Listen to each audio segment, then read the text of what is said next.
हाला वेझो ॻोठ तारा शरीफ़ में ज़रई ज़मीन की मालकी तां लासा बिरादरी में झेड़ो। लठियूं लॻण सबब 4 ॼणा ज़ख़्मी, मुतासिरनि जो औरतुनि समेत हाला प्रेस क्लब ते एहतजाज। मुज़ाहिरीन मिसमात यास्मीन लाखो, हुरमत लाखो, शहनाज लाखो ऐं ॿियनि एहतजाज कंदे सहाफ़िन अॻियां दाहींदे इल्ज़ाम हणंदे चयो त असांजी बिरादरी जो बाअसर हाफ़िज़ यूसुफ लाखो असांजे घर ऐं ज़रई ज़मीन ते कब्ज़ो करणु चाहे थो। अॼु सुबुह जो हाजी यूसुफ लाखो ऐं संदसि साथियुनि काज़ी गाहोटे, अरबाब गाहोटे, मोहम्मद मजीद गाहोटे ऐं ॿियनि हथियारनि जे ज़ोर ते काह करे ज़मीन ते कमु कंदड़ असांजे माण्हुनि ते हमिलो करे हवाई फायरिंग कई।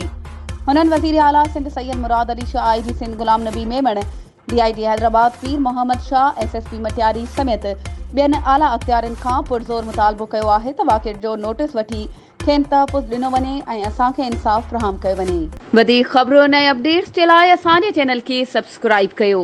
ऐं हा, बेल आइकन खे प्रेस करणु न विसारिजो त जीअं असांजी हर नई अचण वारी वीडियो तव्हां ताईं पहुची